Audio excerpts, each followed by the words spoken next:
one thing on my list. There you go. Tim, I need to have you sign those ones. Signed. Please.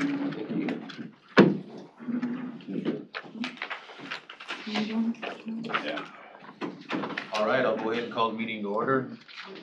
First thing on our agenda today is the consent agenda. It would include the minutes of March 22nd, March 25th. Any questions, discussion on the agendas? Or the minutes, I'm sorry. I'll make a motion to approve. Second.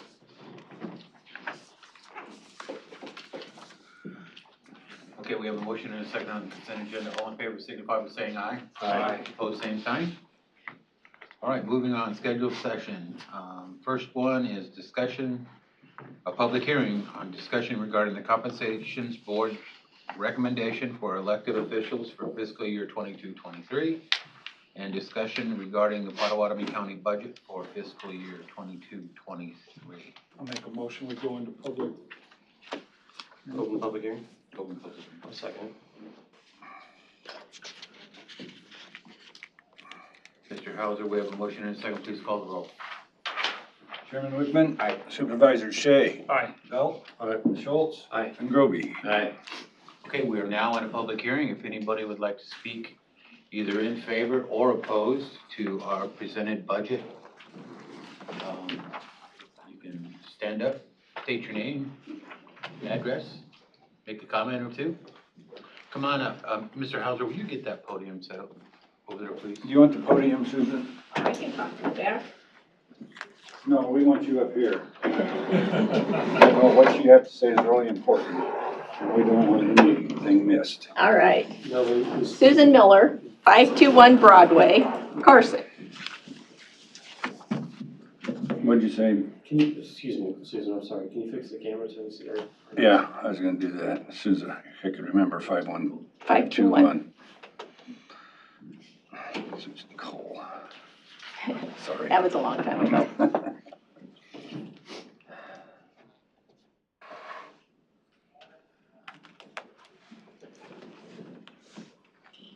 Okay, Got it? we have you on camera now. All right. There she is. All right, go ahead, Suzanne. All right, well, when you set the public hearing for the budget, I heard several of you say the public never comes. There's no reason to have it out in the county. There's no reason to have a special public hearing for the public because nobody comes. So I accepted the challenge. I was like, okay, I'm coming to speak at the public hearing on the budget. And a couple of things came to mind. I did not receive the agenda or the budget until I received my email. The packet was emailed to me yesterday morning. I don't know how many people are on that distribution list, but prior to that, I had not seen the budget. I subscribed to the Oakland Herald and to the Nonpareil. So if they were in there, somehow I missed them, but I diligently try to capture all of the important information that the Board of Supervisors covers. So yesterday afternoon, I came into the courthouse and to see if the agenda was posted and if the budget was posted. Well, the agenda was, but the budget was not. I came up to the third floor, posted outside the door. The agenda was published, the budget was not.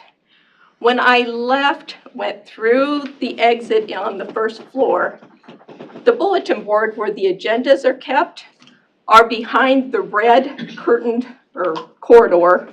They're clear off in the corner. I don't know how many of you guys can see that far away, but you can't read them. And it's just not very inviting. Now, if you look at the stairways and the elevators, when you go past the security point, when you enter the first floor, you've got all kinds of things taped up on the elevators and on those doors. I don't know why you can't tape the agenda up there where the public can actually see it. So that was just a question. And when I got, well, my Herald is from March 23rd, and it's got the minutes from the March 8th County Supervisor meeting in it, inviting people to the public hearing held on March 22nd.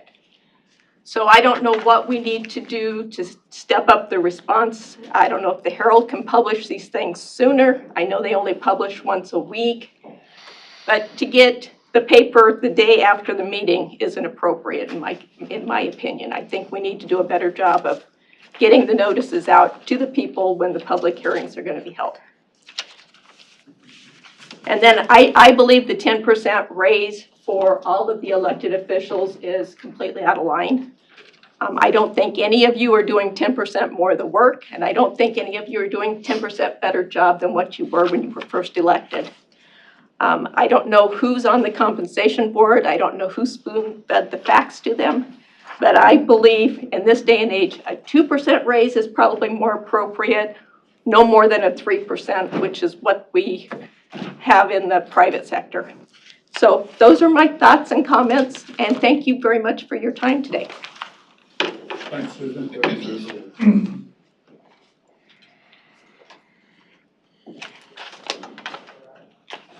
Okay, anyone else would like to speak? Becky, can you give us the date that was published in the non-paral and the Journal Herald? I don't have those exact dates in front of me. I know the Journal Herald was probably between March 16th and 18th, and the non-paral was no later than the 18th because it has to be published 10 days prior to the public hearing. Both of those were published in the paper. Yes, sir. So they were both published, Susan, and as far as the publication of the Oakland Herald, you know, we don't have any control over when they post that stuff. You know, when we set a public hearing and we set it for the following week, you know, if they only publish twice a month, you know, it's hard for us to, hard for them or impossible for them to put that in the paper. They are a weekly newspaper. They do publish weekly. What's the requirement? Is that 10, 20 It's days? 10 and 20. I'm sure. So, What was the budget was 10 days? hold on. We will, we'll take a look at that, Susan, and see if we can't figure out a better way to get that information to the Journal Herald and make sure they have it on time. You know, we certainly can't tell them when or where to publish. Right. Okay, and the agenda, as far as posting goes, I will make sure that we get it posted by the elevators. It should have been posted by the elevators. I think it normally is, to make sure that gets done. Okay, Thank you. you're welcome. Anyone else? I didn't hear what she said, I'm sorry. She said 10 days is what the budget has to be posted for. It has to be published at least 10 days prior, no more than 20 days before the budget hearing. And where was it posted? It was published in the Avoca paper and the Oakland. 16th and the 18th, I believe, is what the dates Josh gave me. I don't have those in front of me, but I do have copies of them. Is there only 2 spots that's required? I thought it was 3. And the non-paral. Oh, okay. Anyone else like to speak?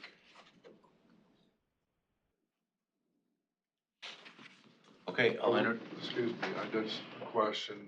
Can we not have it published online also?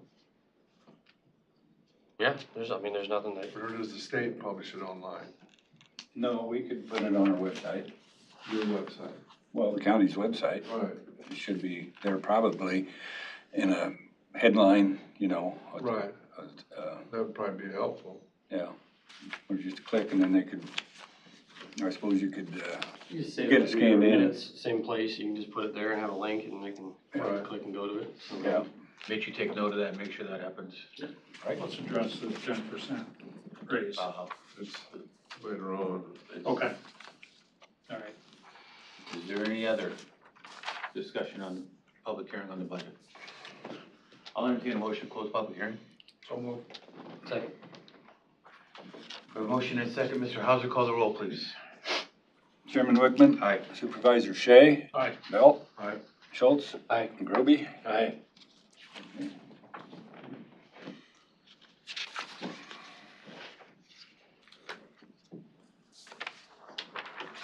Next up on our agenda is the recommendation of the compensation board for elected officials for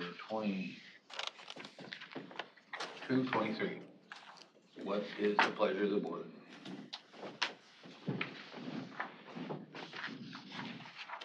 The compensation commission recommended a 10% increase for all elected officials. That's what's on the table as of right now.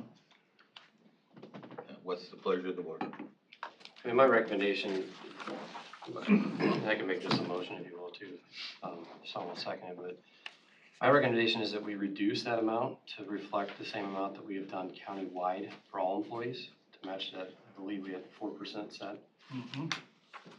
When we did our budgeting and our figures, well, we can get into discussion, I guess, if someone will second that, but. I'll second that if that's a motion.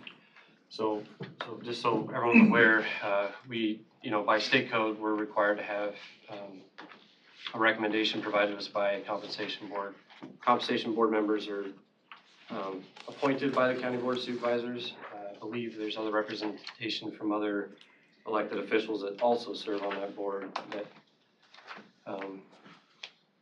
that come up with their figures to make those recommendations. Now, personally, I personally was not involved in any of those discussions, so I don't know what exactly they were using to come to those figures. I know there's, from the discussions that were brought to me afterwards, I was told that there were a lot of, talks about inflation. There were a lot of discussions about the prices of, just everything right now in general, and so that was part of, I believe, their reasoning for setting such a high percentage. I think they also took into account, and again, this is just based on some conversations I had with some of them afterward, but they mentioned, when you look statewide and comparatively at these salaries, and that's not just of the county board. So just keep in mind, I'm talking about all elected officials. They were looking comparatively at other ones, and I think they were trying to find a way to get some of those to be more in line or similarly, I believe, I guess that's really all I can say about it, because I wasn't in that, and I don't want to necessarily speak for them, so I think you have to have these conversations. I will say that it is very difficult oftentimes to get people to serve on those boards. Many times you'll see people that continually get reappointed to these because we're having difficulty finding people that want to step forward and do them. And, our boards and committees, countywide, for all boards and committees are available online. You go and you apply, and that comes to the board, and then we review those and make the decision, so. Last year, they also had a large increase, but that was denied. We made it the same as all employees across the county. That's what we done this year too, so we didn't give them the 10% raise, okay? When we our discussions as a board, when we looked at our budgeting, go through that, obviously this is a consideration that's brought up, but 4% is how we ended up countywide for all employees. I think there's always that sense that you want to try to do the best you can for your employees because they're working hard, they're making things happen. But we also got to realize that, the funding streams and funding sources for, these types of things are taxpayers. So you got to be really good stewards of that. This is not a business where you try to profit like you would in the private industry. And so I think in private world, it's a lot easier to justify higher raises because, if you got profit sharing, then you can do those kind of things. But here we don't have that. I will tell you that in years past, especially with our union members that were out there, we had something like 2.5% because of the way our step and grade system was working. And so I think part of what we decided to do this year was to try to find a way to take some of that into effect from last year. And then obviously everything that happened with COVID and everything that happened with, to go buy a gallon of gas today, it's insane. And so I think we wanted to make sure that we were taking care of our employees the best we can. And so that's how we landed at 4%. And then ultimately, this board, our discussions were pretty well in line with that as well, that, we're not going to accept a 10% raise. That unless there's a targeted reason for doing so, and I can tell you in the past, since I've been on the board, I've seen a situation where we've allowed, or we've recommended that one particular elected official's salary accept that higher percentage, but for the most part, we've always reduced them. And that was simply just to get it more in line, you know, with what's going across the street with a similar type position. I'm talking about the sheriff, for those that don't know. So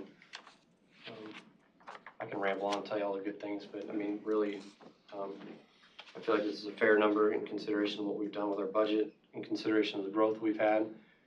You know, our employees have worked, they've busted their tail, and this board has worked very hard to get where we're at, and I think that's a fair number, so that's all I got to say. This is a state process that's in place, and every year it comes up for discussion in the state legislature. I don't know if they're gonna they were proposing changes. I haven't seen anything. I don't know that they made it through the funnels. It didn't appear. But each elected office is able to pick an individual to represent them at the compensation board. And it's open, it's an open meeting, the compensation board, and published. And there was quite a bit of data that was presented that made a lot higher percentage increase than the 10% that they settled on for some of these positions, which was, and they have to give zero on what the county's budget is. It's just based on the individual and what those jobs are in relationship to the private sector. Just the wage piece, no looking at the benefits or any of those things.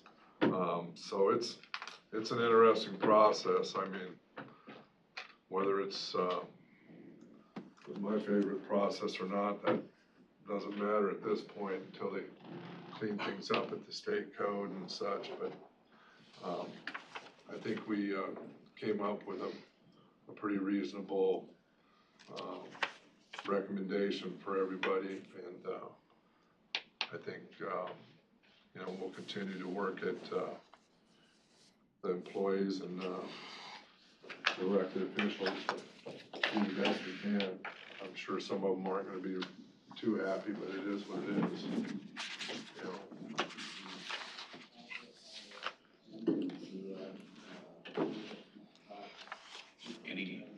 Any other discussion? Mr. Chairman, can I raise a point of parliamentary procedure? What's written here is 10%. Yeah, that's gonna have to be revised. If you would make a motion to amend this resolution and then pass it as You mean we come out amended. of public hearing? Are we? We're on, Did I say that wrong? we're out of Yeah, public no, hearing. I guess that was my intent. Let's do To it. just Sure. make it, well, what you do is you make an amendment to this resolution and Yeah, yes. approve or deny that the amendment, and then approve the amendment as passed.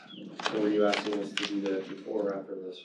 This is on the This is on the compensation. right now. This is resolution 27. And I don't know, are these numbers in here, 10% that are listed? The salaries? Well, regardless, They're 4. Aren't they on there at 4, right? okay, well, it's just a matter of protocol, I guess, is to make sure we get the resolution amended correctly to say 4% if that's what you guys decide.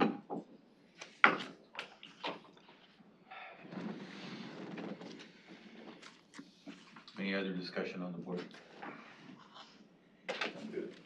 No, I mean, All right, we have a motion and a second to amend resolution 27-2022 to reflect the 4% increase for elected officials. Mr. Hauser, call the roll, please. That doesn't need a roll call. The amendment doesn't. We're approving the amendment. Approve the amendment first, and then you have to Okay, approve gotcha. the resolution. All right. We have a motion and a second to amend the resolution. All in favor, signify by saying aye. Aye. Opposed, same sign. Now I'll entertain a motion to approve the amended resolution 27-2022. From the 10% to 4%. Correct. Yes. I'll make that motion. Second. Any discussion on that? Now, Mr. House, you call the roll, please. Okay. Ooh, Chairman Wickman. Supervisors Belt. Aye. Groby. Aye. Schultz. Aye. And Shay. Aye. Okay, next up on the agenda is Resolution 28-2022, and that is regarding the Potawatomi County budget for fiscal year 22-23. 2022-23, correct. That is Resolution 28-2022.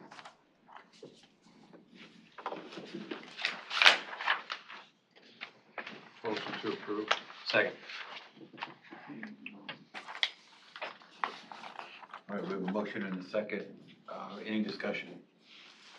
Yeah, I guess I just have a few things to say about this budget year, and I just want to highlight some individuals and really talk about where this started and where we ended up. I can tell you that going into this budget cycle, we've made some changes on the board. We'd hired Mitch Kai as our board's financial director. Mitch has got an extensive background in banking, and it's been a blessing to have him on here because it's been able to help us sort out a lot of these details that are often difficult to really understand. And when you're trying to put all these pieces together, he made that really easy. I want to also highlight Becky Lenahan because Becky works over in the auditor's office, our finance manager over there as well. And, there's a lot of the compliance side and a lot of the things that she whittles down for the board so we can try to, we really put on this whiteboard, and I'm not kidding when I tell you this, we put on the whiteboard and we're sitting there with markers and writing these things up here trying to forecast where we're going to end up. And these numbers are not concrete. You don't know exactly how much money you're going to get back, for example, on your commercial rollback. You don't know exactly where our increase in healthcare costs is going to land. And so as you're trying to do these numbers, you're building in, I'd say a percentage of money that you need to account for, but you don't know necessarily whether or not that's going to be the right number. And so in some ways it's a gamble, but we've always erred on the side of caution there and made sure that we budgeted a stronger number so that way we have something to back into. This year we experienced about 5.86% growth. I think that was something around, if I'm wrong on that number, but it was something like that. That number, is reflective of where, property taxes and valuations have increased across our county. That is a function that happens outside of the county board. There's a lot of talk out there in the public about, well, you say you're lowering our taxes, but my taxes keep going up. And I hear that all the time. And the reality is that the Board of Supervisors can only affect 4 levies. You can affect your debt service levy, your general supplemental, and your rural. Those are the 4 levies that we can control. We cannot control how much your home is valued. That is not something the Board of Supervisors is not a function we do. So when those numbers come in, that amount of growth for us is generally an estimation. We have to figure out what that's going to be. So when it came in at 5%, that was a great number. We're like, hey, 5.86% growth, that's great. That's one of the best we've had in probably the last, I'd say, 10 years or more even. But when you start to look at the costs of doing service, they've gone up substantially. This year alone, when we started our budget figures, we had an increase in $2.9 million in just operating expense. $2.9 million of new expense.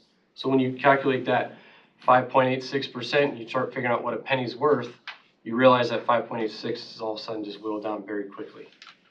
In fact, it was whittled down so much for us that the increase in costs actually put it such that we were not taxing enough for us to be able to hit zero or balance the budget. So what we did as a board is we asked all of our department heads to come up to Hitchcock Nature Center. For those of you who haven't been there, it's a beautiful park, but we have a facility up there. We got everyone together, and we kind of expressed these same things that I'm mentioning to you now. And we said, listen, we need you to all go back, look at your budgets, figure out what you have in your budgets that are one-time expenses, figure out what you have in your budgets that you could do without, or maybe you could make it a little bit leaner, maybe you could figure out a better way to do things, maybe you can cross-train, come up with whatever ideas, but we put that back with our department heads and said, what do you have? And we went back to each individual department, went around the room and asked them, where are you at, what can you do? And ultimately, what was beneficial to us is we have a debt service levy. And one-time expense type things, that is a tool in the tool bucket that you can use. We looked at potential of grant opportunities that were out there. I see out west in the background. I mean, there's numerous grants that out west has given us over the years that we've been able to take a look at as well. And so when we had potential projects that were on our list, we said, well, why don't we go approach these folks and see if we can put that on our list there. Now, another thing that came this year that was very unique to us was the American Rescue Plan Act dollars. And so those were, came from the federal government, and there's been a lot of rule changes on there, a lot. And that was, again, when I kind of give Mitch credit earlier on. Mitch has sat through every single webinar. Mitch has sat through every single meeting that's come down from the state, and the federal government, from the U.S. Treasury, to verify how these funds can be spent. And I will tell you, there's been changes to that. Now, when opportunities are in front of us, this board especially took advantage of those opportunities so that way you can help us with this balancing of this budget. Now, that's a one-time money, so it's not like they'll be there next year, the year after, so on. So those are things we had to take into account. Our department heads were able to go around and we were able to reduce that budget to get it down to something that was a little bit more, what I'd say, easier pill for us to swallow. So then we took that data and came back and we got back to the whiteboard and we started putting it back up there again and trying to figure out where we're going to end up. We got all the way down to the point where ultimately, and I'm going to tell you right now, you look statewide, and I'll challenge each and every one in the public to do this, and please email me because I've been having a hard time finding it. But I challenge you to find another local government in the state of Iowa who has been able to say that they've reduced their tax levies this year. Because you're not going to find it at the county level. And so we worked very hard to get to what we've been able to accomplish. And this, when I say we, I'm talking about our department heads, all of our employees in the county, and this board. It is not easy to do what we've done. Over the last 7 years, especially, at least that I've been here, we've been able to reduce that levy every single year. And we do that by being incredibly creative. We do that by leaning on our department heads, leaning on our employees to do the right things to help us get to that point where we can do that, so that we're not misusing our tax dollars, so that we're making sure that we're making the best use of those tax dollars. So I guess where I'll leave that is that I want to thank all of our department heads. I want to thank all of our employees, and our partners that are out there for helping us get to where we are today. Because this was a very difficult budgeting process, and I'm going to tell you, next year and maybe the year after, I mean, I'm a little concerned about how that's going to shake out this next time. But you can rest assured that we've got the right people in place to help us get this accomplished and sort these things out. So I just want to, say thank you to everyone that's been a part of this process, and again, just highlight the fact that we're reducing our taxes yet again. So thank you. Okay. Any other comments from the board? No, the only thing I would say that we're in a very competitive environment, especially for positions that are probably not our most desirable ones, and they do a great job, and they're 24/7, 365. 911 in the jail, that's going to be a continued focus for us. I mean, I think the number one thing most citizens want is feel safe and have public safety as a primary focus. We're in a metro area, and those people are in high demand, and we compete with some pretty large counties across the river that have some other things to offer. So we're going to continue to work to try to keep as many jailers and 911 people as we can, and that's going to continue to be an ongoing struggle for us here in the next few years, to be honest with you. So, but this budget, like Justin said, we've washed it a bunch of different ways, and I think it came out the best it could. Again, it's a budget, so it's going to be subject to some changes as things continue along. Not sure what the next 3 months will bring us, or the rest of this year, so we'll stay on it. I concur. I want to shout out to our county engineer. This poor guy's gonna have a tough year with everything going up. Gravel, fuel, equipment, it's all going up. And it's gonna be a tough stretch, isn't it, John? That's, it's going to be. So everybody's done a good job. Budget time is not fun. You go out of here, your head hurts from thinking so much and figuring it out. Yeah, you probably assume that we hate each other after this, but I mean, literally, these meetings, we're arguing, and we walk out of here and but the one nice thing about this board especially is that we're able to kind of just shake hands afterward, even if we have disagreements, and sort that out, and, it's a tribute to that. I guess there's one other thing I totally forgot too, and in light of us reducing these taxes too, and I want to point back to you two again, is the credit rating that Potawatomi County has, we call them Moody's ratings when you go to do bonding or things like that. Potawatomi County's bond rating is one step higher than counties our size are generally able to, when I say higher, I mean better, in the sense of better, than counties our size are able to accomplish. So that's a big deal. That shows that when we need to go bond, or when we have lenders that are out there, they're looking at us and they're saying, man, this is the right kind of county to lend to, because we're able to get things done, and that's huge for us. That could be a difference in 1% over a stretched period of time, which could result in thousands, if not hundreds of thousands of dollars in savings because of what we've been able to do. So just know that, and again, thank you too for working those things. So. Okay, just to close some things out, I'd want to thank the department heads and Becky and Mitch for working really hard, trying to put things together how the board wanted it to be. Just for your information, the county is lowering our levy 2 pennies. It's not a lot, but it's the best we can do.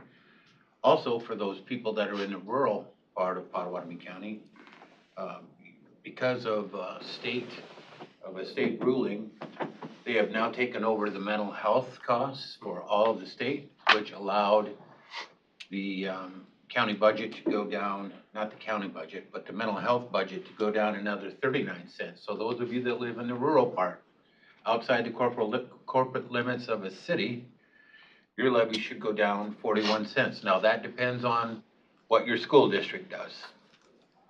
Those folks that live inside the corporate limits of a city, your levy is going down 41 cents. That depends on what your school district does and what your city did. So I'm not familiar with what all of the cities did. I've seen most of them either kept the levy the same or went down. There's a couple of cities that increased their levy. School districts are still working on theirs. So, but at least on this side of things, there is some good news for the taxpayers of Potawatomi County that their levy is going to go down. So, with that, Mr. Hauser, we have a motion and a second to approve the budget. Will you call the roll, please? Chairman Wickman. Aye.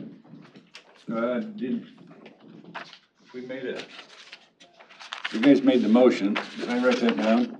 Yes, Belt, Schultz, okay. Yep. Chairman Wickman. Aye. Supervisors Belt. Aye. Groby. Aye. Schultz. Aye. And Shea. Aye.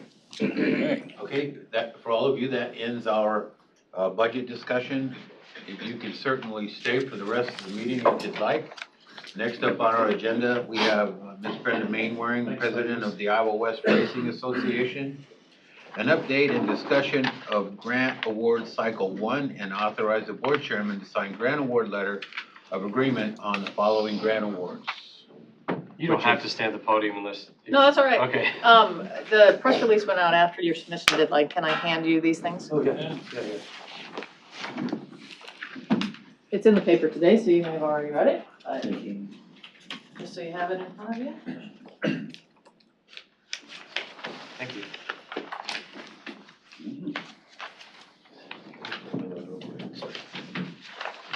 You're on. Thank you, Brandon.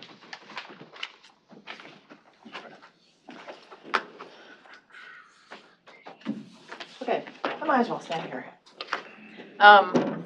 So This is one of the 3 times you can count on me appearing in front of you. I think it's important to come and talk to you directly when we make our grants 3 times every year. Lynn gets to watch the sausage being made as the ex officio member of our foundation board, of our racing association board. But just so you know kind of what we've done, this grant cycle, we awarded $5 million, a little 100,000 over, 5.1 million, to roughly 30 nonprofits. Just about half of that went to multi-year funding for healthy families, education, arts enrichment for youth in Southwest Iowa. The multi-year funding really supports operating costs. It's very, very difficult for nonprofits to get grant funding for just undefined operating costs. And that was a gap that we wanted to make sure that we were covering. By giving them some certainty about the money that they're going to have to run their function, they don't have to spend quite so much time worrying about how they're going to do fundraising so they can focus on their mission. So about half of the money we gave this cycle was for that. There are a couple other things I want to draw your attention to. Green Hills AEA received 1.1 million for preschool. That's to make sure that 4-year-olds who want it have full-day preschool. We've been doing that for 15 years. We now have invested about $15.5 million in preschool throughout the county. Most of it goes to Council Bluffs School District, but it is available throughout AEA, Green Hills AEA. And that's one of the things we've really been tracking. What we've seen is that preschool students who enter kindergarten having gone through preschool, regardless of whether they are low income or have other challenges in their household, they all enter preschool or enter kindergarten at roughly the same level of ability. So they're starting on a level playing field in part because of that preschool. So that $15 million investment has been important to make sure that Potawatomi County kids get a good equal start. We also funded Iowa Western Community College for Potawatomi Promise at $542,000.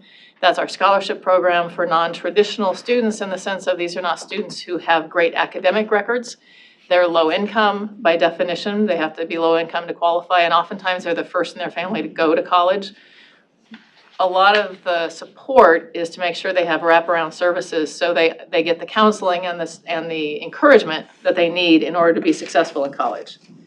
And then on the back page of that handout, you'll see the city's awards this year to Carson and Neola. We have done other funded other projects in the county, but they are not part of the city's program. And then at the very end, you see that Woodbine Fire and Rescue got some new equipment as part of the firefighting program. Any questions about our Cycle 1 grants? And I hate to put you on the spot, but as far as the grant that went to Carson, what was that for? Sorry, I won't ask any more questions. I don't remember. At the fair, at the fairgrounds or the park? Thank you. Our Carson representative in the audience remembers, as I knew she would. When you, I just seen this, I didn't see the paper yet today, but, when you say the word multi-year funding, That means they don't have to apply every year. So we've committed to them for a period of years. It's a 3-year cycle, and they keep renewing if they're in good standing. We're making some adjustments to it that are, okay, I'm not gonna.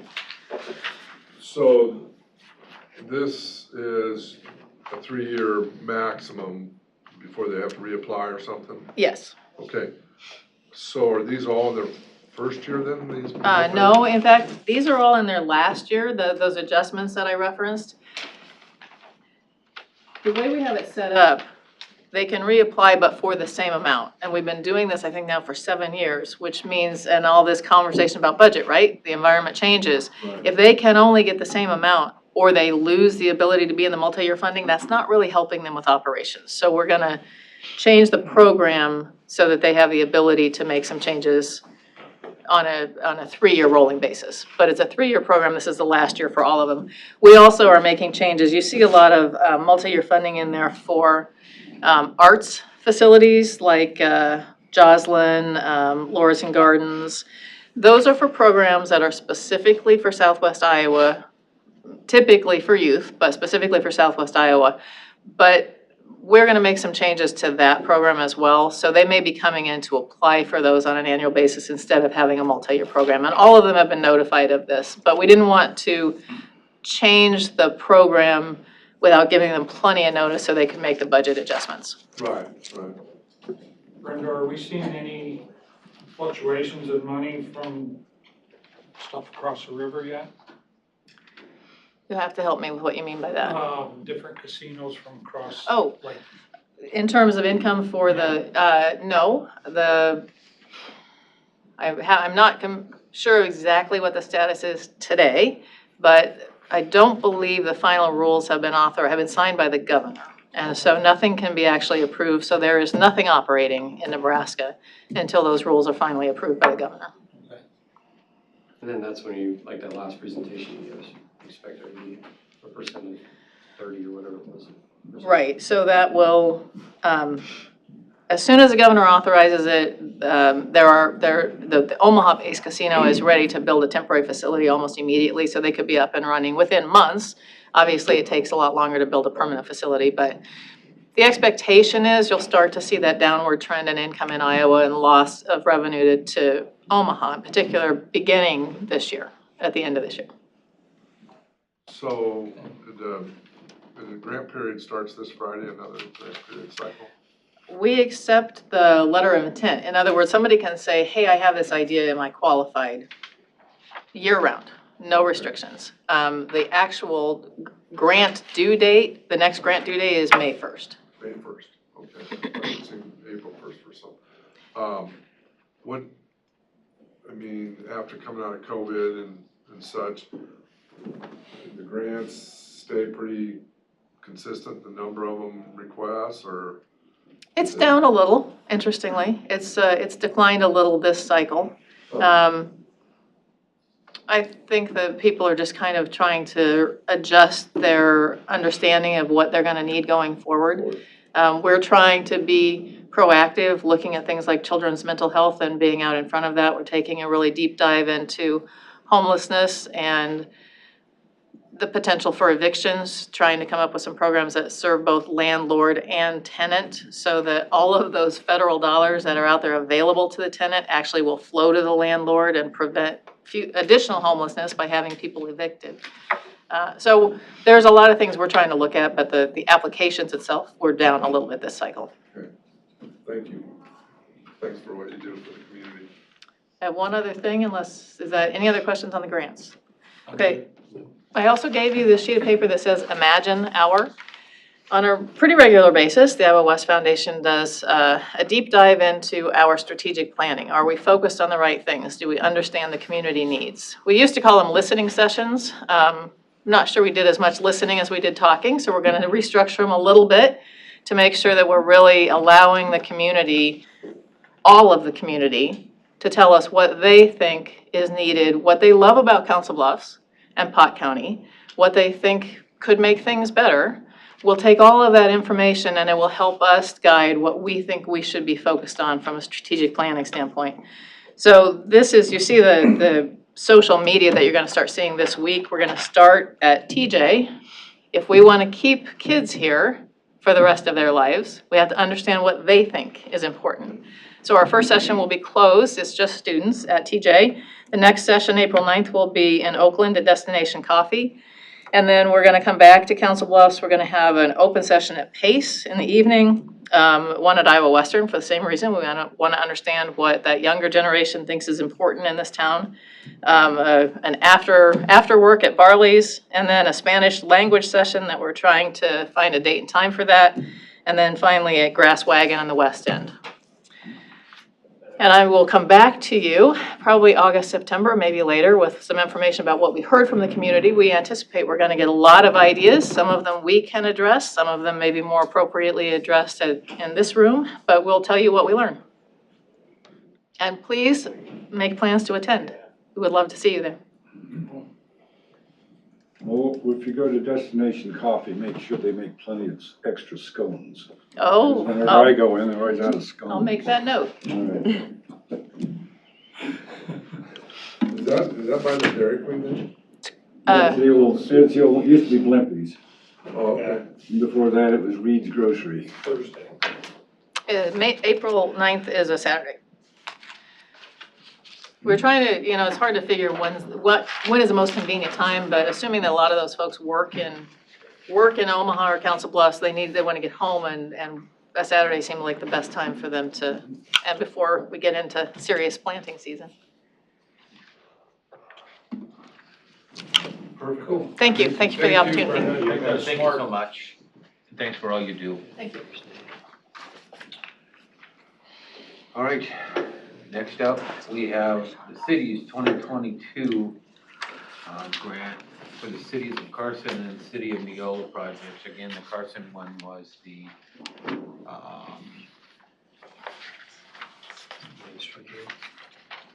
it was the concrete foundation for the park concession stand. City of Neola is $100,000 for wastewater system improvements. Need a motion and a second to authorize the chairman to sign the grant. So moved. Second. Any other questions on that? We have a motion and a second. All in favor signify by saying aye. Aye. Opposed, same sign. Okay, next up on the agenda, we have discussion and a decision to approve and sign the proclamation designating the month of April 2022 as Child Abuse Prevention Month. So moved. Second. Patricia, would you like to add anything to I that? think Jesse. Or I Jesse? can talk. Okay, Is it all right if I come now? absolutely. Well, I wanted to thank everybody, first of all, for the proclamation today and for the blue shirts. It's a nice representative. April is Child Abuse Prevention Month, and so I thank you guys for all the hard work that you guys do. iOS Foundation, when they were talking, I think we're really a community that's trying to support children and families, and so that's really great to see. It probably is not a surprise to you, but many families, many individuals in Potawatomi County really are struggling. They've had some trauma throughout the years, and so we see that come across in so many ways. And so depression is up, anxiety is up, family stress is up, and so we really need to be thinking about what we're doing as a community to support those that live here. And so issuing the proclamation is a nice way to bring some awareness to it, and to support those families and whatnot. Patricia, you want to add anything, or? I think just that it takes all of us and all sectors to be able to create a supportive community that's going to enable children to thrive. And so we really appreciate your support and your recognition of this. We really have to wrap those services around families. Thanks for what you do. Really. Yeah, a plug to there are so many organizations through Thriving Families Alliance and the Child and Family Resource Networks. There's so many of us in the community that really want to come around and support those children and families. And so if any parents are listening, there's no shame in reaching for help. We as a community, I think all of us are going through a lot of struggles right now, especially with the pandemic. And so there's no shame in reaching out for help. Things are there and in place that your community wants to support you. Good. Thank you. No, I was just going to say, do you want to mention the Family Fun Fair coming up? There is I didn't see the date, April 9th, there is a Family Fun Fair coming up. I didn't have a handout for you guys, but we are bringing together families at the Charles Lakin Human Services Campus. The idea is food and fun, but really what we're doing too is connecting families to different resources. As I said, there's so many great things out there available to families, and so as they're going through in food and fun, they're connecting to resources, and then we also have like an educational session for parents and children too that day. So Can you send us a link to that? I can send you further information. Put it on our website. Who's it go to? Probably Jeanette, I'm guessing. Jeanette? Who Okay. does what go to? The link about the Family Fun Fair, who should I share it with? Oh, if you get it to Jeanette, she'll Jeanette? get it to all Fox us. County Supervisor. Yeah. Perfect. I will share that Get that out information. there for you. We would love that because we The more want, we get, the better. we've built, I think, a pretty good event. I'll not to pat myself on the back, but I think we're building a pretty good event, and yes, we need families to show up. Now that we've built it, we need them to come, so, Thanks for doing that. yeah, thank you. And thanks for our partners, you guys too. Yeah, Helping you set it know up. all you do there.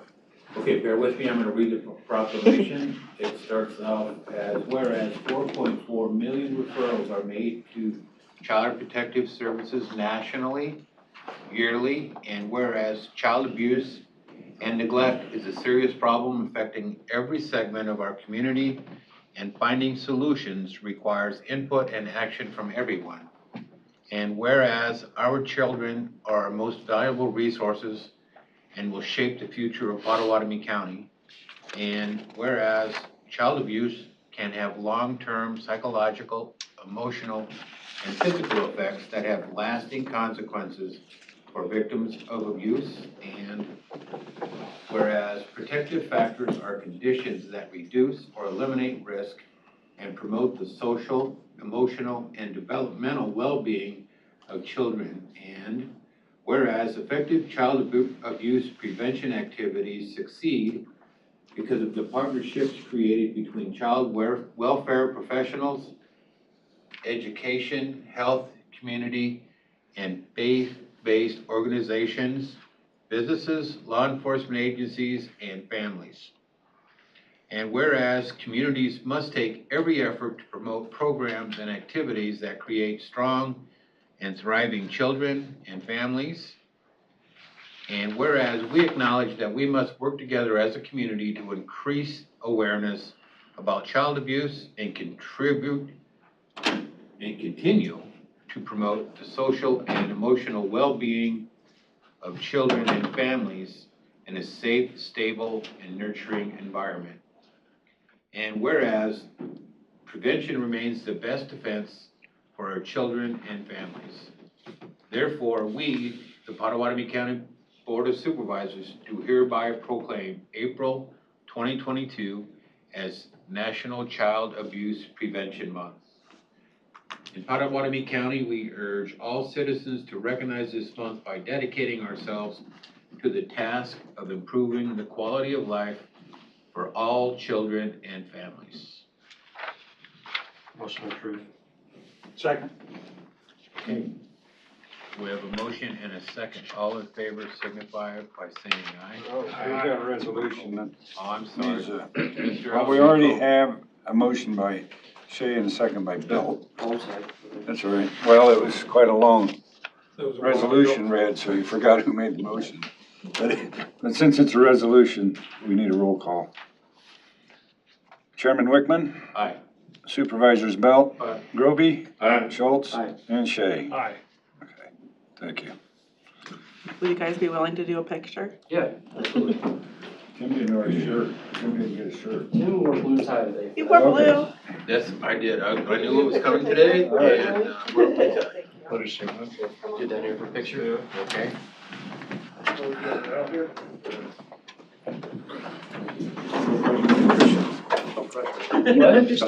Other jobs is assigned, right? Let's see.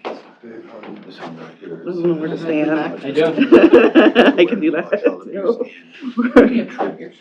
Okay, I'll just a little bit You too. wanna change that, get it back to us for signature? Us tall guys should be. No, you like a chair.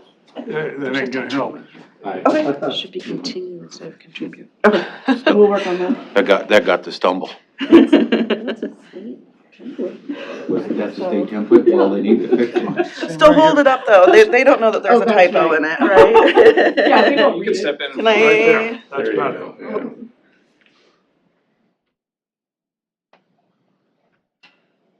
There, that's 2 in case anybody blinked. Thank you. 3 in case anybody blinked. Thank you all. Thank you. Thank you. Thanks for what you do. Hey, I want credit for that. I will give you credit for that. Okay, thanks. Probably, that's probably in about. Not even the Yeah, kids the to rest beat of it the anymore, so it's fine.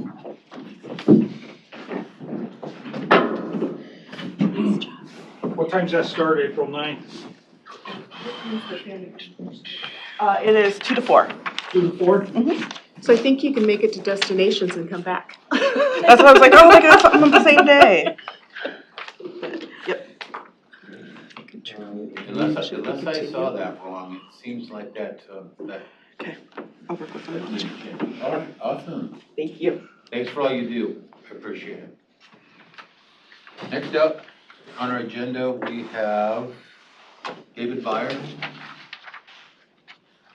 the Chief Information Officer, present and discuss IT hardware replacement plan. David, do you need the screen? No, it should be in your packets. I've got it.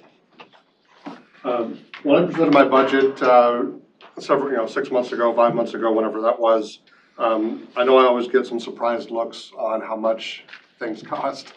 And I had mentioned in that presentation that maybe it would make sense to put together a long-term plan so that there were no surprises, or at least an understanding of what it costs to do IT kind of things, whether it comes to audio-visual things, networking, storage, servers, those kinds of things all cost money, and they all have a lifespan.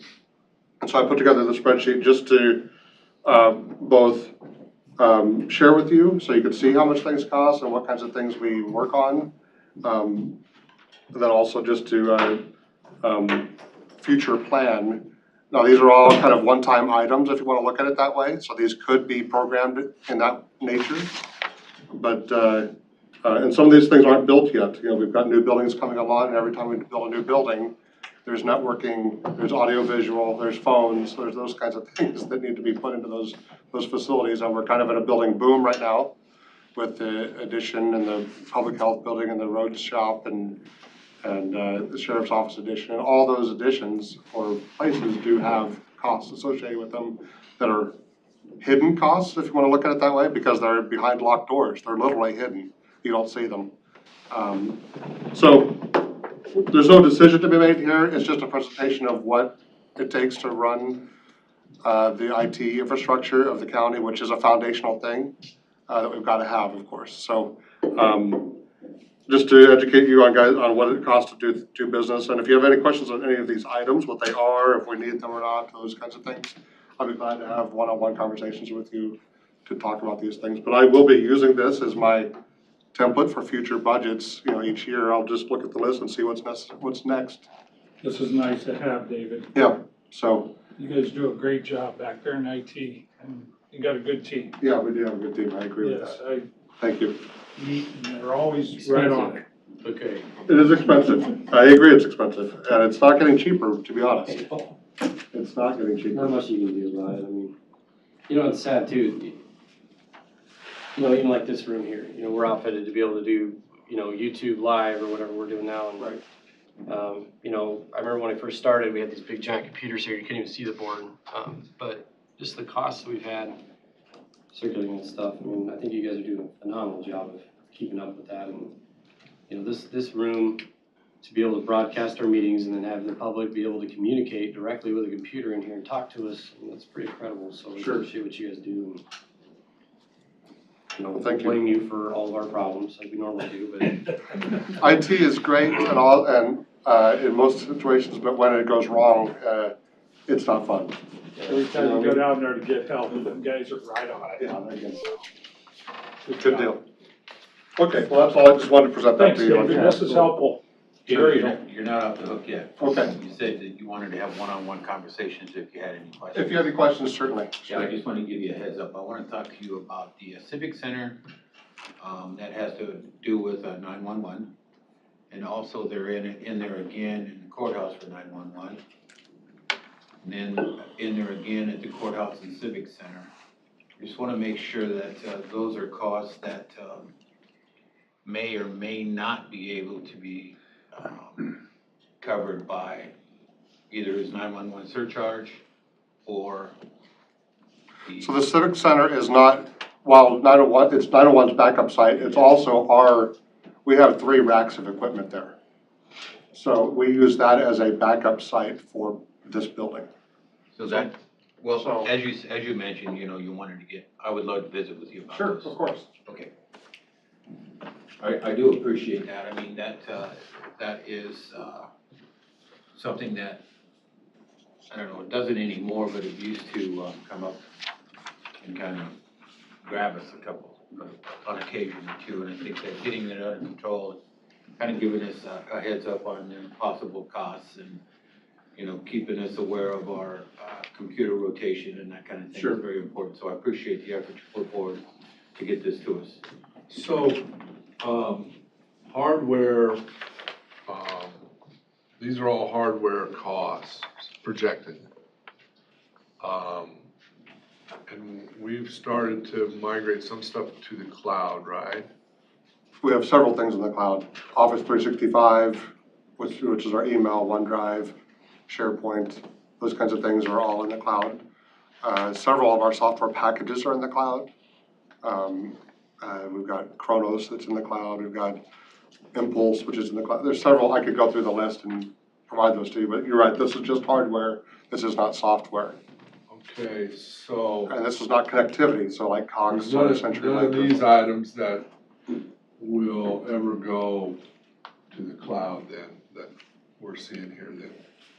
No, I don't think we'll be moving. A lot of this is networking and audio visual, so, Okay. you know, you can't necessarily, you can move networking to the cloud, but then you might as well move everything to the cloud if you're doing that at some point. So these are what you see in the closet so that our computers can connect to the network and to the internet. Okay. And every floor in this building has a closet with a rack of equipment with blinking lights on it, and that's what we're really talking about. Yeah, there's a rack right there, right? And every floor has a rack or more than one rack. Okay. But these costs are today's costs then? They are based on what we spent at the time plus 5 to 10%, just to cover the future. These aren't quotes or anything. No, I know, but these numbers you built in an escalator? A little bit of an escalator, yes. Okay, okay, thank you. Got to clear out almost 20 years. Yeah, well, like Say that. 2040. Air conditioning unit, the second to last one, those are expensive, but we just put one in as part of the, but, yeah, there's $60,000 for an air conditioner, so. If you ever want to see any of these things, I can show them to you, if you'd like to see them. Okay, well, you'll readjust those every year, I'm sure, Correct, so. yeah, when I actually present the budget, though. Yeah. Okay, thank you. Thanks, David. Thanks, David. Next up on our agenda, we Thank have your John team, too. Rasmussen. Discussion and or decision to approve and authorize the board to sign resolution 29-2022 to pave granular surface roads. John, you're up. Thank you. Maybe first apologize for the wording on there. The specific roads we're talking about are Dumfries from Pioneer Trail to Aspen Road and 240th Street from Aspen Road to Pioneer Trail. So I need a resolution to change surface type as that project develops. That'll kind of trigger the next step for me, and probably have a few more resolutions and, of course, public hearing in there to develop those projects. And this is asphalt, correct? Yes. Yeah, filled up asphalt, and that supports the major subdivision. This is a requirement for you to move forward with that paving, is that correct, John? Yes. All right. This is, Do you need a motion to approve? Yeah. I'll make the I'll motion. second. This is really important. Isn't this a resolution? It is. So part of this, just, you know, and I've had some conversations with John about this, but there's some potential development that by moving forward with this now and not waiting 2 years, it actually will put 2 homes on the tax rolls now, this year, you know, instead of waiting 2 years to do it. So the money's already been allocated. It's already been sitting there as part of this whole overall project. So, I mean, it's definitely advantageous for us to move forward as soon as possible. And I know there's some more steps, obviously, John, you'll have to bring back, but it's a big deal. You know, that whole area is starting to look, you know, you can start to tell it's coming, you know. It's interesting to see what the development's gonna be like down there. We run this water line down there, the fiber's coming. I mean, this is, for those who don't know, 240th Street is probably what I would consider to be one of our backstops within the Council Bluffs area. I would say that'd be the edge of the Council Bluffs development areas. You know, when you look at other small towns, like Minden has a different one, for example, you know, they all have different ones, but for the Council Bluffs area, that's probably our backstop. And that's gonna be 200 homes going up in that area in a matter of 5 years. So, I mean, that's a big deal. And these aren't little houses, these are $500,000 homes, so. All right, any other discussion with John? Mr. Hauser, I have a motion and a second on resolution 29-2022. You call the roll, please. Chairman Wickman. Aye. Supervisors Belt. Aye. Groby. Schultz. And Shay. Aye. John, you're still on part of this same project. You need a public hearing set for April 12th at 10. Yes, that's correct. So the traffic count on Dumfries was kind of low. I was gonna have the public hearing done on that, so I wouldn't have any issues with the DOT when I program this. So I'll have to amend this year's program. We had the scope wrong. I think when we originally talked about this, we were just doing 240th Street, so I have to add Dumfries into the 5-year program. So we'll be doing that in a couple weeks too. So you need a motion to set a public hearing for April 12th at 10 to receive public comment on the Dumfries and 240th Street paving projects. So move. I'll second it. I guess I already did. We didn't have a motion in a second on that, did we, Mr. Hauser? No, we didn't. I didn't think I so. got it. I'll second it. Resolution. I'm on it. All Second. right. We did the resolution. No, I'm just, All right, we have a motion and a second on the public hearing. All in favor, signify by saying aye. Aye. Opposed, same sign. John, you're still up. You want to, discussion and review the draft of the secondary roads 5-year program? Sure. The, On. Mike's got stuff. Mitch, there's a map there on PowerPoint, slide 23. Are we putting the screen down? Yeah, I'm just gonna, Mitch put up a map. A lot of this data is really hard to show, and I'm not sure anybody in the room will know what we're talking about if we don't, share the map somehow. You provided drafts, I continued working on the drafts for the projects. Not a lot of new stuff in there, so, pretty much my costs have gone up. And I haven't quite got the money yet, I guess, from the infrastructure and jobs bill. So my costs, I inflated everything about 25%, and that spread your projects out. So kind of a gloomy 5-year program. You said you hadn't gotten your money yet from The infrastructure and jobs, that bipartisan bill, it's still in the works. Don't really know, you don't know what you're gonna get? don't know the final numbers. I think it's about 30%, and that's coming in probably only about 20% of the funds I do receive. Melvin, do you know how to do this light thing? Push it down there. Does anybody want a copy? I have a couple extra. Is this the big one? I don't know, I always walk back, there you go. Oh, that's Jimmy, you guys do? Got an extra just in case, I guess. So we kind of see a list of projects up there for our out years. You may recall we worked this corridor the last several years, all the way back up to Underwood, so quite a bit of paving in that area. We got the Dumfries and Aspen, and we're doing some work in Bungie. So some of that work's happening in this year, so it's not shown in further out years.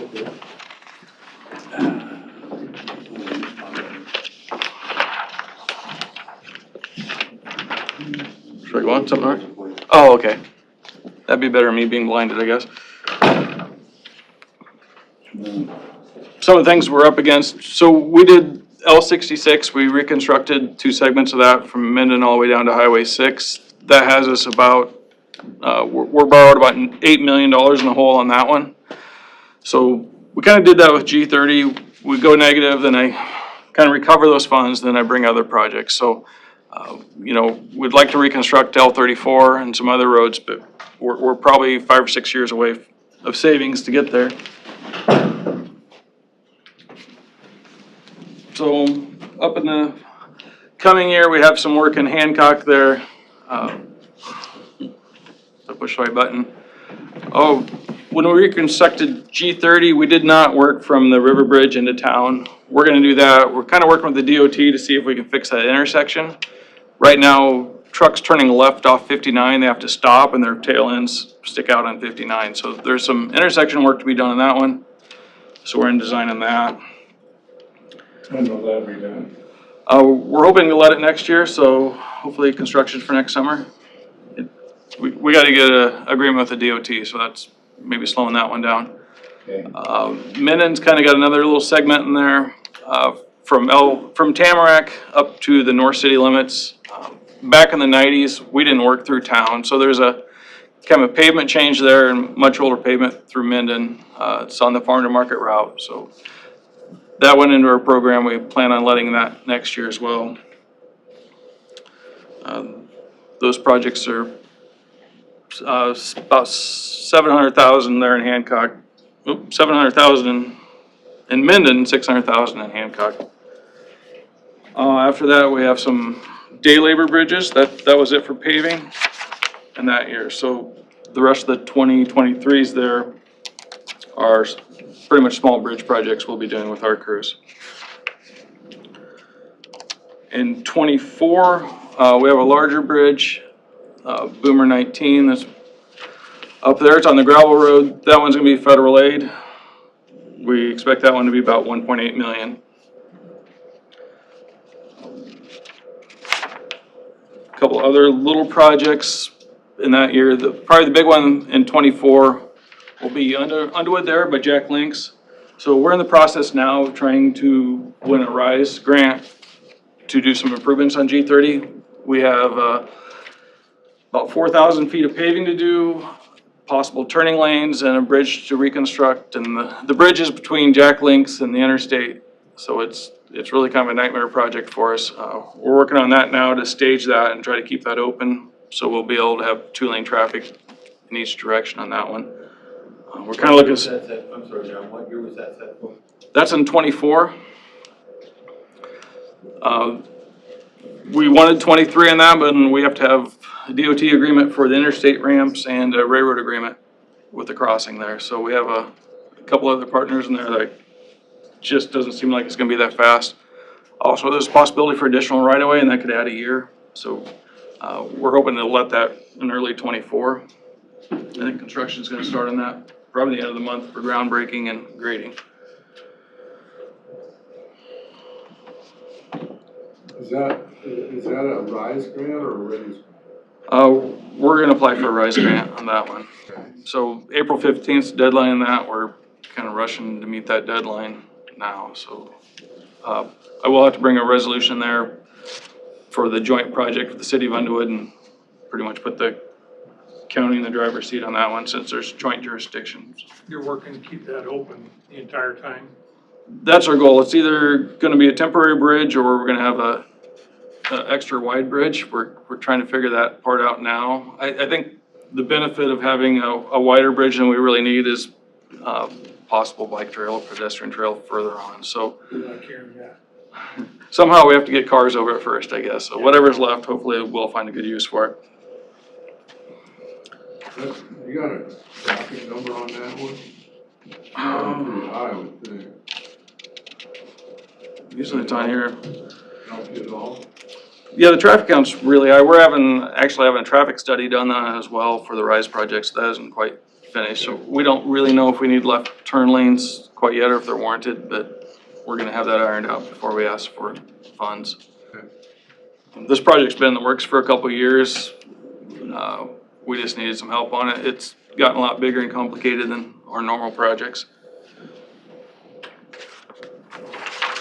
Well, that interchange and the one in, up at,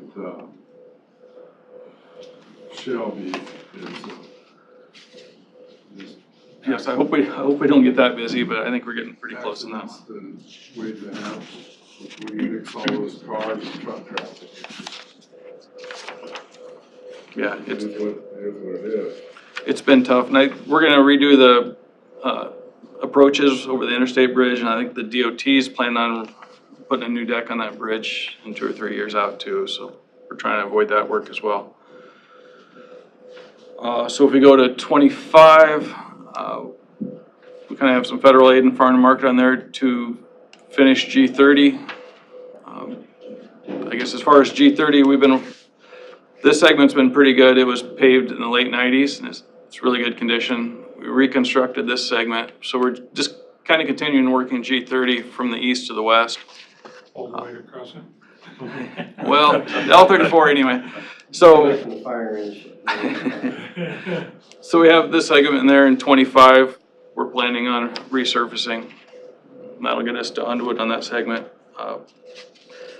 So we're gonna spend about 1.6 million out of farm to market. We put about 2 million back in. So these projects are just under trying to help me save up for bigger projects. So I can borrow $10 million ahead. Like I said, I'm sitting at about 8. I'm trying to whittle that down so I can get into L-34 and some other roads. When you say this, like you're borrowing, this is more or less like a revolver, so you're borrowing to get the roads done, but then you're immediately funding it back when you get the money back from the state or feds or whoever, right? I mean, Well, how do you understand that? they're putting my gas, they give me $2 million a year in this fund to do this work. Right. So they change the rules every year based on how much the whole state has in there. So right now I can borrow 5 years ahead on my future income. So bridges used to be the same way. I could borrow 7.5 years ahead of that. And then they changed the rules. I can only borrow 2.5. So I guess So what I'm getting at is you're not borrowing county tax dollars. no, I'm sorry. No, I'm borrowing against future allocations is what I'm borrowing against. So they kind of changed the rules on that. They slowed us down in bridges, so that's why a lot of the big bridges came out, because I'm not funded to do a big bridge, or not very many of them. So back to in 26, M47, so we did this section M47 several years ago. We're doing this one this year. Then in 26, we're back to that segment there. Then I'm probably 28 to get down to Montgomery County on M47. So working that in 26, the rest of those projects are day labor bridges, so smaller bridge projects.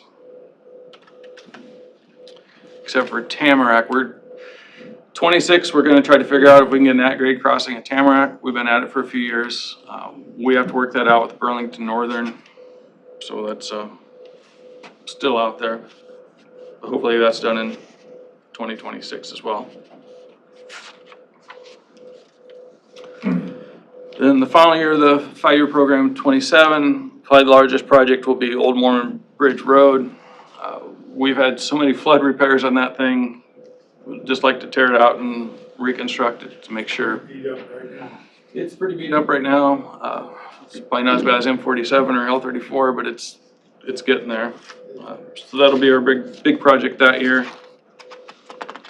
And the rest of those will be smaller bridge projects. So not a lot of new projects added from what you've seen before, other than the day labor projects. We added some of those. So in your little thing, you have the same map in the back. It's just a little harder to read. So We're ranked second in bridges, being the worst in the country, is that? I think the state's first. I got 40. Iowa's first? Yeah, I think so. Okay. Us or Kansas usually go back and forth for first, second, I think. Yeah. I thought it was Iowa, Pennsylvania was first. So we have 324 bridges in the county. I have 44 structurally deficient. In this plan, I think we're taking care of 16 of them in the next 5 years. So we're continuing to whittle away at that. The reward for doing a good job on bridges seems to be less funding. So it's funding for bridges need-based. We've lost almost 200,000 in bridge funding based on need. So we're getting ahead, but we're also kind of slowing down a little bit at the same time. So it's frustrating. John, do we have many of those little wooden bridges anymore? Fewer and fewer, I guess. Yeah. Wood bridges, we built a lot of those in the 80s and early 90s, and those have been, they've been trouble for us, I guess. So we're continuing to take those out. So how do they define or the criteria for needs-based? It's that structurally deficient or your ratings, your poor ratings and stuff like that. So probably at one time, a third of our bridges were structurally deficient, and we're well below that. We're probably about 15% now. So as that comes down, our funding allocation also comes down. I thought we were supposed to be seeing more funding coming down for bridges. Well, I think the Jobs Act's supposed to pump money back into that, and that's where we'll see most of that money coming in, hopefully, is into bridges. So, John, I hope you have, let's say hypothetically that money does come through. I mean, I'm assuming you have another overlay ready to go for other projects if you had the money to do. I mean, or would you just bump all these up as best you could? Or? Pretty much we just start accelerating projects. We can amend this with a resolution, so it doesn't take a lot to amend this program. So, yes, we would just bump that up and accelerate projects. How soon are you gonna get to the old steel bridges? The old truss ones, those are really tough. Some of those are about 140 feet, so they're bigger than what we can do with our own crews. Then, you know, I have 2 federal bridge funded projects in the next 5 years, so those funds just don't come up fast enough, so. I am looking at a lot of bridges, you know, if you look at the map, you'll see every other mile we have a good bridge, and that's kind of my strategy until we figure out if we can replace them all or not, but, yeah, I know there's some big truss bridges we'd love to have off the system, but I don't have a funding answer for them yet. You got one there at Wheeler's Grove, would, you just replace that or fix it? Well, there's really no fixing them, Okay. so they have to come out. Is there a way to salvage it so that somebody else could use this relic? I'll let them salvage it if they want to, but I don't know. I can ride over to your farm now. Good, then I can walk with it. John, real quick, you mentioned there are 16 bridges. Of those 16, how many are we gonna be able to put a culvert in and not a bridge? Any? I think there's 2 or 3, some of those, now I'm doing structurally deficient bridges, because that's what I report to the legislature every year. We probably have a dozen bridges we could replace with culverts, but they're not structurally deficient. So I haven't really put a priority on those. So I think there's about 4 in the next year that we're gonna do that way, and we continue to look for those. So some of these may develop that way, depending on design. We just have to check drainage, we can't back water up and that sort of stuff. So if we can make the drainage work, we'll do a culvert. John, what's the life of a culvert and replacement? I don't know, some of them are pretty darn old. This should be 50 years to 75 years, pretty easy. Okay.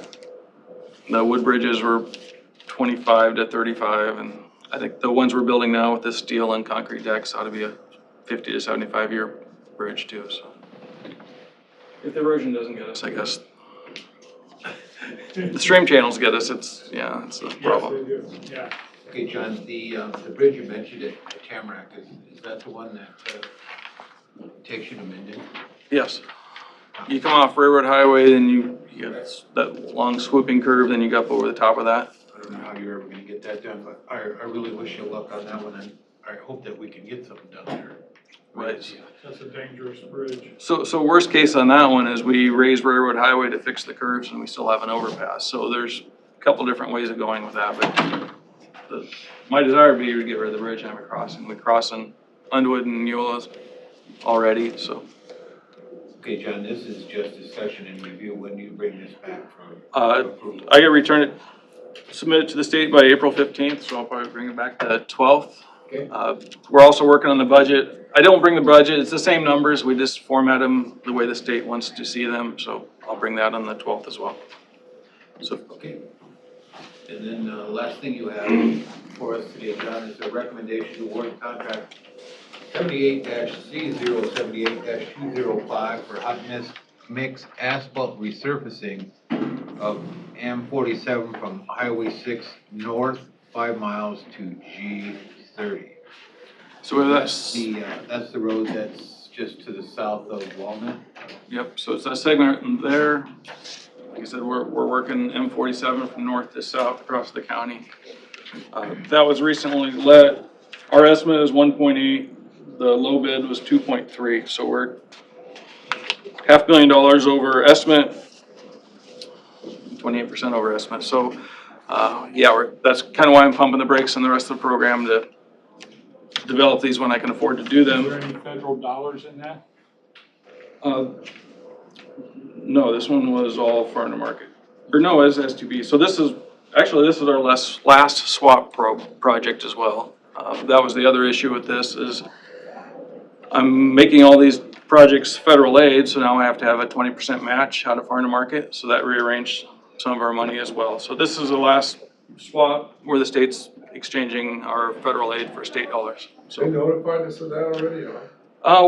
It's not official, we just have a memo, that's what we need to do, so we just made those changes. It doesn't take long to go back, but if we had to make them federal right before letting, it would probably cost us 6 to 8 months. So it's probably safer to do it that way, just in case. So what were we up to dollar-wise at swapping?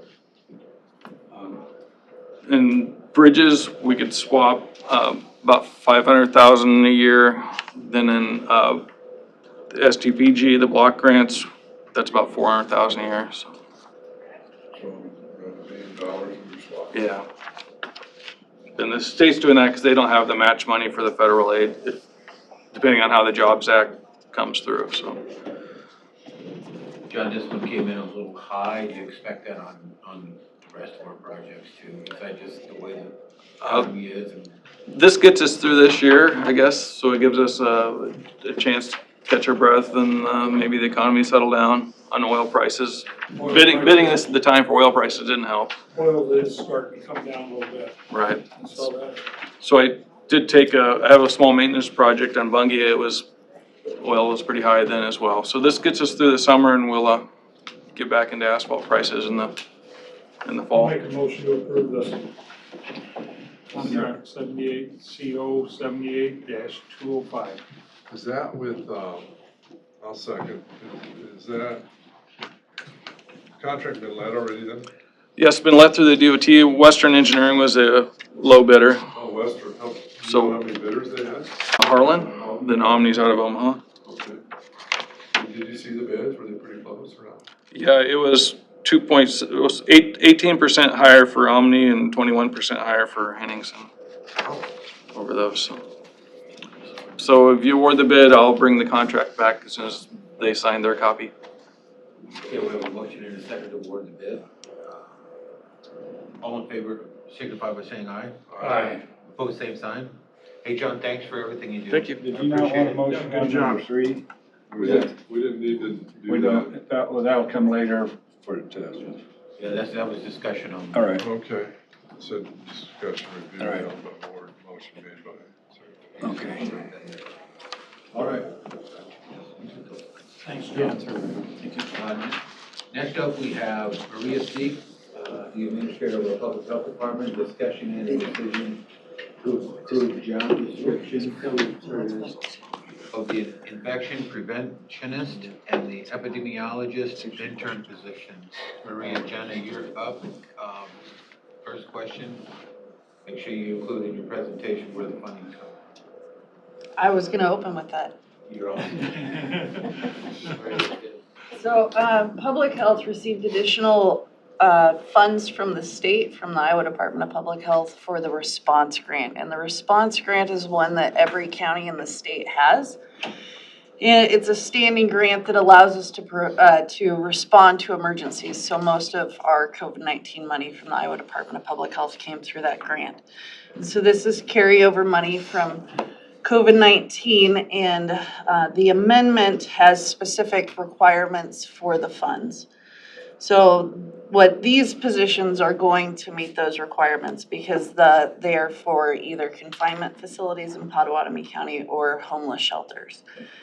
And so these two positions, specifically the infection preventionist, because it's a full-time position, would work with those facilities, with their management, and just help them get that education, the coordination, and develop policies for infection prevention for their facilities, and then implement screening and testing for COVID-19 or any other diseases that were around.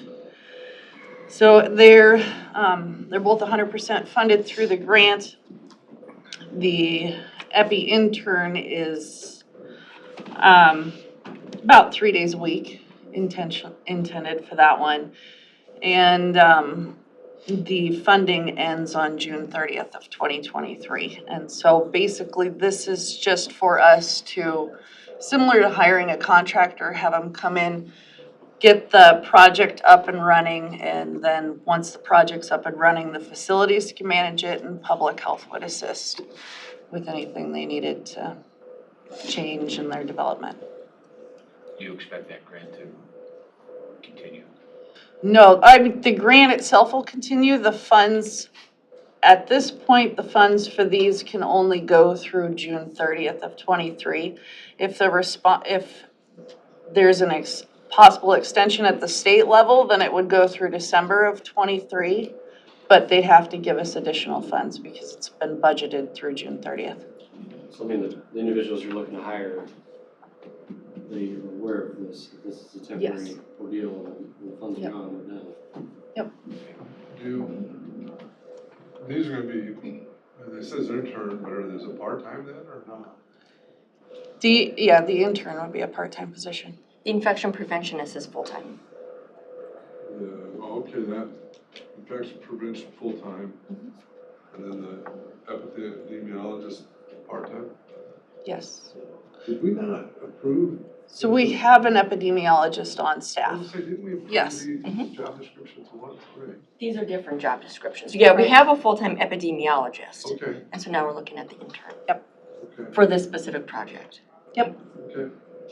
So the intern will work with Candy Yes. or on additional, The intern, so the response grants are also, will fund some of Candy's salary as well.